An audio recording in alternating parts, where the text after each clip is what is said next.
En el día de hoy, amigo oyente, nos encontramos en el maravilloso capítulo 61 del libro de Isaías. En nuestro programa anterior pudimos observar uno de los mejores ejemplos de la interpretación de las Escrituras para nosotros. En realidad, aún nos da la interpretación propia de nuestro Señor Jesucristo en cuanto al Antiguo Testamento. Él tomó un pasaje del libro de Isaías cuando se encontraba en la ciudad de Nazaret. Él había ido a la sinagoga y leyó un pasaje del libro de Isaías, el cual se encuentra aquí en el capítulo 61.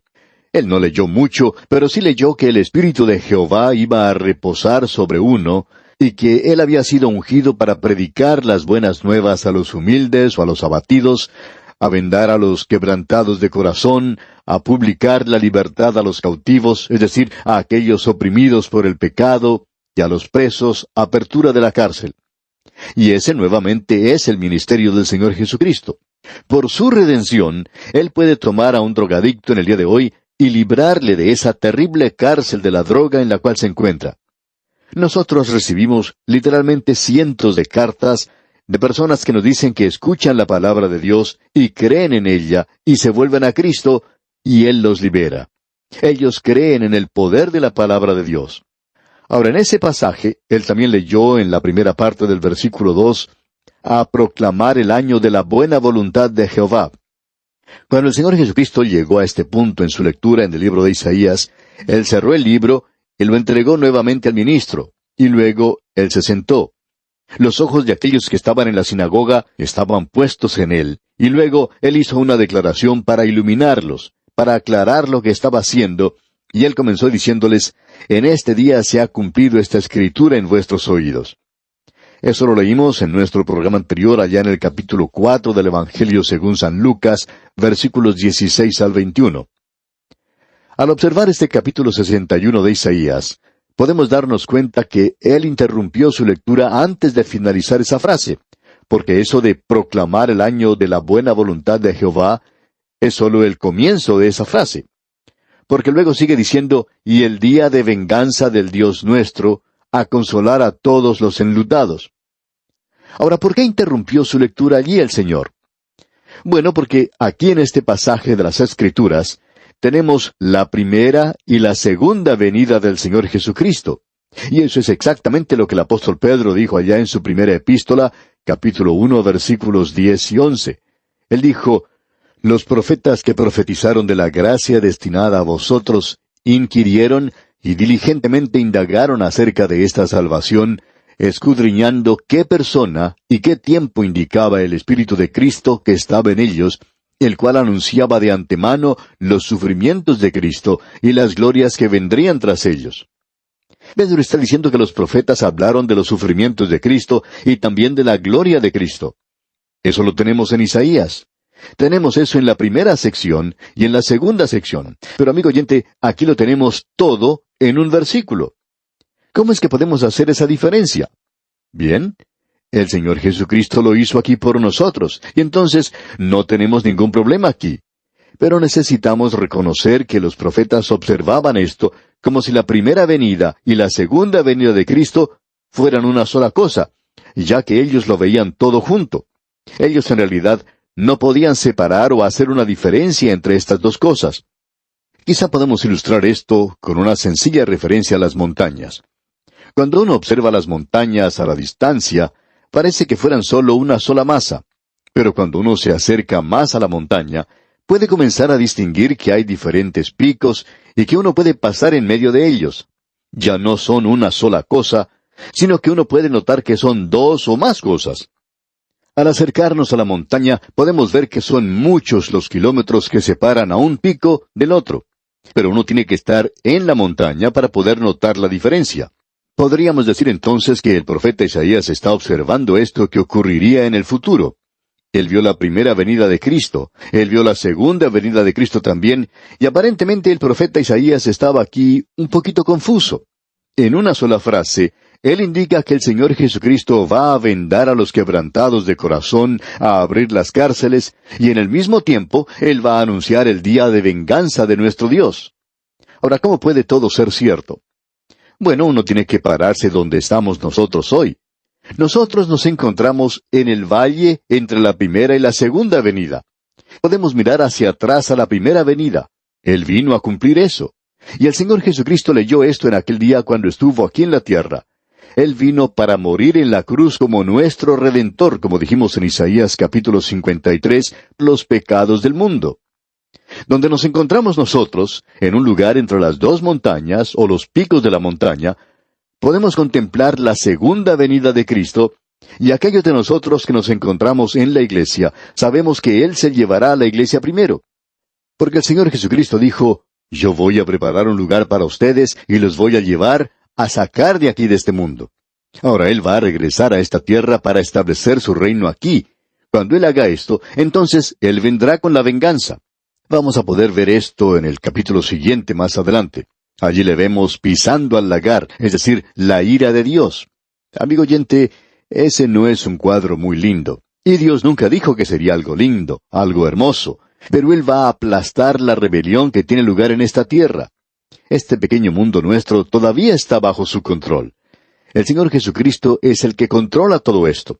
Él es el Rey, y Él vendrá algún día para aplastar la rebelión, y ese es el día de la venganza. Pero inmediatamente después de eso se nos dice que Él va a consolar a aquellos que son los enlutados. Aquellos que están en este día en el mundo y que están enlutados a causa de su pecado, que tienen la esperanza en su corazón de un día mejor y que andan en obediencia al Señor. Y luego Él viene a establecer su reino. Luego, cuando salimos de este versículo y entramos al versículo 3, podemos apreciar que Él no solo consuela a todos los enlutados, sino que viene, según el versículo 3, a ordenar que a los afligidos de Sión se les dé gloria en lugar de ceniza, óleo de gozo en lugar de luto, manto de alegría en lugar del espíritu angustiado, y serán llamados árboles de justicia, plantío de Jehová, para gloria suya. Esto es algo particular de la nación de Israel. Si usted va a estar de luto en Sión, tiene que salir de la ciudad en la cual se encuentra. Quizá uno lo pueda hacer en la ciudad donde se encuentra, donde por supuesto hay muchas cosas que entristecen. Pero creemos que Isaías conocía su geografía, y por tanto cuando él dijo Sión, él no quiso decir Bogotá, él no quiso decir Caracas, o Quito, o Montevideo, o Buenos Aires, ni ninguna otra ciudad. Sión es Sión, y ese es un lugar geográfico muy bien conocido para Isaías. Leamos nuevamente en el versículo 3 lo siguiente, y estamos leyendo en el capítulo 61 de Isaías, versículo 3. Dice, a ordenar que a los afligidos de Sión se les dé gloria en lugar de ceniza, óleo de gozo en lugar de luto, manto de alegría en lugar del espíritu angustiado, y serán llamados árboles de justicia, plantío de Jehová, para gloria suya. Podemos ver que más allá del día de venganza, el cual es amplificado cuando llegamos al capítulo 63, se encuentra la paz y la prosperidad del milenio. E Isaías está usando un juego de palabras aquí, no tenemos ninguna duda en cuanto a esto. Con la gloria, en lugar de ceniza, es como decir en nuestro idioma que cambiará el juicio por gozo, el suspiro por un cántico. Es decir que después del clamor y del juicio vendrá gozo y canto. Y luego en el versículo 4 leemos, reedificarán las ruinas antiguas, y levantarán los asolamientos primeros, y restaurarán las ciudades arruinadas, los escombros de muchas generaciones. La tierra de Israel será rejuvenecida, y será restaurada su belleza edénica en esa época. Lo que está sucediendo allí ahora es algo enteramente maravilloso. Y lo que está sucediendo ha hecho que un gran erudito en materias hebreas, el Dr. Albright, asumiera una posición ahora que él cree en Cristo. Esa nación que había estado fuera de su propia tierra por unos 2500 años, ha regresado. Él llegó a ser creyente por eso. Pero debemos tener mucho cuidado porque no estamos viendo ahora el cumplimiento de esta profecía. Cuando uno ubica esto en el orden que le corresponde, podemos apreciar que tendrá lugar al comienzo del milenio. Y el caso es que no estamos allí en ese instante. Ahora en el versículo 5 de este capítulo 61 de Isaías leemos, y extranjeros apacentarán vuestras ovejas, y los extraños serán vuestros labradores y vuestros viñadores. Aquí tenemos un verdadero cuadro de prosperidad. Y luego en el versículo 6 tenemos más bendiciones, leamos. Y vosotros seréis llamados sacerdotes de Jehová, ministros de nuestro Dios seréis llamados. comeréis las riquezas de las naciones, y con su gloria seréis sublimes. Si usted quiere saber lo que hará Israel durante el milenio, aquí tenemos la respuesta. Ellos van a ser un sacerdocio de creyentes. Esa era la intención original de Dios, de que toda la nación de Israel llegara a ser sacerdotes. Eso lo podemos leer allá en el capítulo 19 del libro de Éxodo, versículo 6, donde dice, «Y vosotros me seréis un reino de sacerdotes y gente santa». Estas son las palabras que dirás a los hijos de Israel. Debido al pecado de ellos, esto nunca llegó a tener lugar, pero sí será realizado en el milenio. Esa es la intención de Dios de que esto tenga lugar.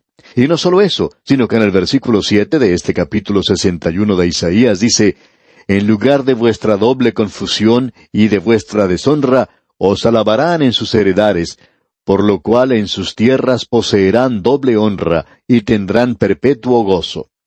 Aquí se nos habla del gozo completo. ¡Qué hermoso día que llegará a ser ese! Y en el versículo 8 leemos, «Porque yo, Jehová, soy amante del derecho, aborrecedor del latrocinio para holocausto. Por tanto, afirmaré en verdad su obra y haré con ellos pacto perpetuo». Es decir, que sus vidas entonces adornarán su ritual o rito religioso. Usted recuerda que hemos estado observando pasajes en las Escrituras donde ellos estaban pasando a través de ritos nada más, y el Señor los había condenado a ellos por eso, porque su corazón estaba lejos de todo esto, o sea, estaba alejado de Él. Y luego se nos dice en el versículo 9, «Y la descendencia de ellos será conocida entre las naciones, y sus renuevos en medio de los pueblos.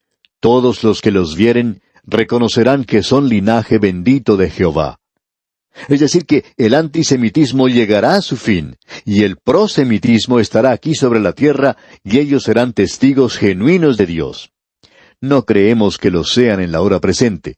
No creemos que la Iglesia en el día de hoy esté cumpliendo con aquello que puede hacer. Creemos que estamos siguiendo el programa de Dios y está dando resultado, pero notemos que Él dice, llegará el día cuando tendremos la apariencia de la piedad, pero se negará el poder de ella. Vemos ahora, en la tercera sección, que existe una diferencia verdadera entre la primera y la segunda venida de Cristo, como se presentó aquí, y que el Señor presentó esta diferencia en los primeros 3 versículos.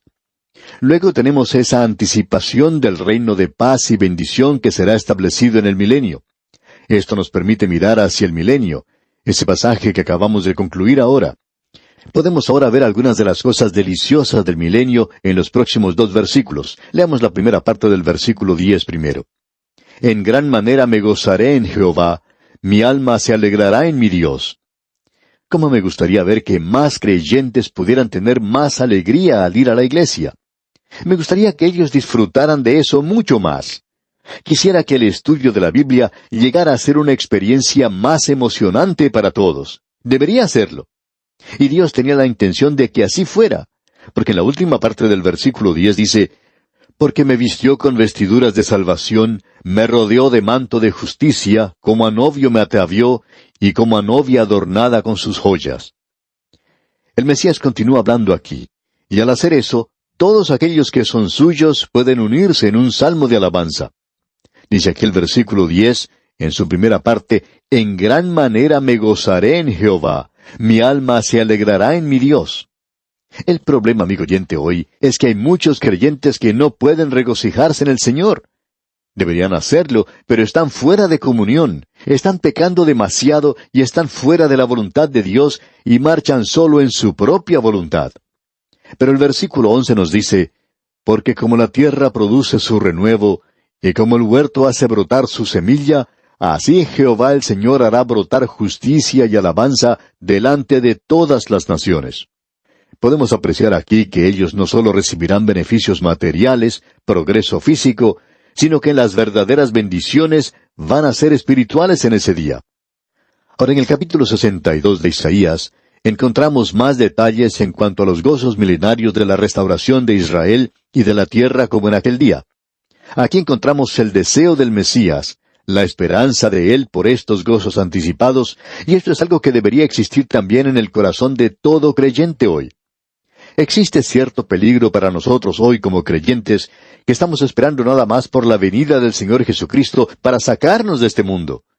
Esto puede ser nada más que cierta forma de escape. La gente tiene problemas grandes, y entonces lo que buscan es que el Señor venga a llevárselos.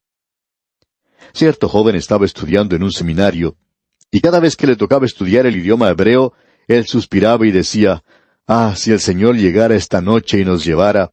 Él en realidad no era que buscara que el Señor lo llevara, sino que a él no le gustaba estudiar hebreo. Y por eso era que quería que el Señor viniera. Cuando llegó el momento de finalizar sus estudios, al otro día de recibir su diploma, una hermosa muchacha vino del Canadá, y ellos se casaron, y este joven entonces ya no decía lo mismo, sino que él decía, espero que el Señor no venga por lo menos durante unos cuantos días. Claro, así es como muchos de nosotros somos en realidad. Decimos que queremos que Él venga, pero lo que sucede en realidad es que algo está sucediendo que no nos conviene o nos disgusta, y queremos escapar de eso. Pero no debería ser así, amigo oyente. Note usted ahora el cuadro que se nos presenta aquí. Tenemos la ambición del Mesías para Israel en los primeros 5 versículos. Luego, la santificación del pueblo de Dios para el milenio. Y luego, el anuncio del Señor para aquel día futuro. Vamos a destacar estas cosas al avanzar en este estudio. Primero entonces tenemos la ambición del Mesías, y leemos aquí en el primer versículo de este capítulo 62 de Isaías, «Por amor de Sión no callaré, y por amor de Jerusalén no descansaré, hasta que salga como resplandor su justicia, y su salvación se encienda como una antorcha». ¿Sabe usted, amigo oyente, la razón por la cual Jerusalén no puede tener paz hoy? Es porque alguien está sentado a la diestra de Dios y quiere gobernar en esa ciudad con justicia y casi no puede esperar. Quizá no deberíamos utilizar esa palabra cuando hablamos de la deidad, pero es que Él tiene esa ambición. Él quiere la justicia en esa ciudad. Y usted la puede llamar la ciudad santa si quiere, pero no es nada de eso hoy. Llegará a hacerlo algún día, sí. El celo de Jehová de los ejércitos hará eso, pero el hombre no llegará a ser rey. Tampoco lo podrán hacer las naciones, de eso estamos seguros. No creemos que nadie pueda brindar paz a este mundo, pero aquí tenemos a alguien que sí puede hacerlo. Así es, solo el celo de Jehová de los ejércitos. Por tanto, aún hoy, toda la creación y todos los creyentes están gimiendo en su estado presente al poner su mirada en el futuro. Ese día viene y nosotros tenemos el derecho de gemir por ello. Peregrino creyente hoy, ¿no está usted cansado de esta jornada terrenal y desea la comunión con el Padre? Esa es la pregunta para nosotros hoy. Ahora, en el versículo 2 de este capítulo 62 de Isaías leemos, «Entonces verán las gentes tu justicia, y todos los reyes tu gloria, y te será puesto un nombre nuevo, que la boca de Jehová nombrará». Un corazón nuevo, una situación nueva, una tierra nueva, una justicia nueva. Bueno, todo eso requiere un nombre nuevo.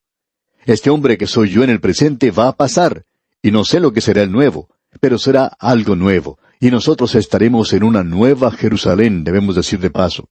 Pero qué cuadro maravilloso que se nos presenta aquí del futuro. La redención no solo tiene que ver con la iglesia, sino con la nación de Israel y con esta tierra. Todos nosotros estamos gimiendo y esperando por aquel día cuando tendrá lugar esa gran liberación. Luego en el versículo 3 de este capítulo 62 de Isaías leemos, «Y serás corona de gloria en la mano de Jehová, y diadema de reino en la mano del Dios tuyo». Israel tendrá una posición nueva. Y en el versículo 4 declara, «Nunca más te llamarán desamparada, ni tu tierra se dirá más desolada, sino que serás llamada Hefzibá, y tu tierra Beula, porque el amor de Jehová estará en ti, y tu tierra será desposada». Consideremos lo que se nos dice aquí. Israel ha sido desamparada. Ese es el cuadro que tenemos. Y el nombre de Israel, desde la crucifixión de Cristo, todo lo que uno puede decir cuando observa esa tierra es desamparada, desolada. Ese es el nombre y esa es la descripción de eso. Pero en el reino que viene será llamada Hefzibá. Ese es un nombre un poco raro, pero quiere decir, mi deleite está en ella. Entonces será un lugar delicioso. Ya hemos dicho anteriormente que no nos gusta Jerusalén como se encuentra hoy, pero llegará a ser un lugar de deleite en aquel día. Beula quiere decir casada. Es decir que el rey está presente para protegerla, y su presencia significa gozo. Y se nos dice en el versículo 5, pues como el joven se desposa con la virgen, se desposarán contigo tus hijos, y como el gozo del esposo con la esposa, así se gozará contigo el Dios tuyo. Él se goza sobre Israel como se goza el esposo con la esposa. Ahora en el versículo 6 tenemos la anticipación del pueblo de Dios. Leamos. Sobre tus muros, oh Jerusalén, he puesto guardas.